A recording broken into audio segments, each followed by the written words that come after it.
শবে কদরের রাত যেহেতু একেবারেই চূড়ান্তভাবে ফিক্সড কোনো রাত নয়, সেজন্য শবে কদর পাওয়ার উপায় হলো রমজানের শেষ দশকের প্রত্যেকটা রাতে ইবাদত করা। প্রত্যেকটা রাতে ইবাদত করার যদি সুযোগ না হয় তাহলে কমপক্ষে বেজোড় রাতগুলোতে ইবাদত করা।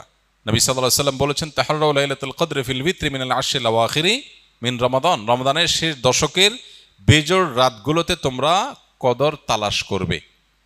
তার মানে এর মধ্যে যে কোনোটা হতে পারে। আল্লাহ তাআলা বিষয়টাকে উজ্জ্বল রেখেছেন কেন?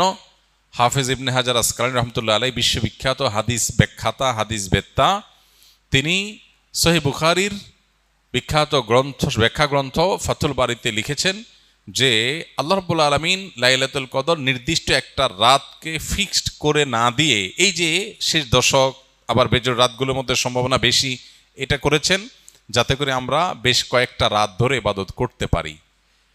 এখন মনে হতে পারে এটা তো আমাদের কষ্ট হচ্ছে, আমাদের জন্য বোঝা হলো, ফিক্সড হলো তো আমাদের জন্য সহজ হয়ে যেত। মরার পর যখন আমল নামা হাতে পাবো তখন মনে হবে, ইস, এই লাইলাতুল কদর আল্লাহ শেষ 10 রাতের মধ্যে রেখেছেন, পুরো রমজানে রাখতেন তাহলে 30 রাত ধরে ইবাদত করতে পারতাম। কারণ তখন লাভটা চোখে আসবে এবং দেখা পড়বে। তো এই জন্য লাইলাতুল কদরের জন্য শেষ রাতে বেশি বেশি ইবাদত করতে হবে। এটা হলো লাইলাতুল কদর পাওয়ার সহজ উপায়। আরেকটা সহজ উপায় আছে, সেটা হলো যে এতেকাফ, যেটা এতক্ষণ বললাম। আপনি মসজিদে যদি এতেকাফ করেন তাহলে লাইলাতুল কদর পাওয়াটা এমনিতেই সহজ হয়ে যাবে।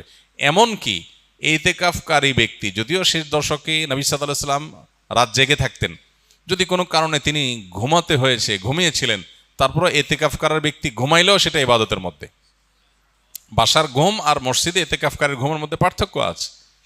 মসজিদে অবস্থানটাই ইটসেলফ একটা ইবাদত। অতএব আপনি যদি চান যে আমার লাইলাতুল কদর মিস না হোক, তাহলে তার জন্য সবচেয়ে মোক্ষম সুযোগ এবং সবচেয়ে সহজ উপায় হলো এতেকাফ করা।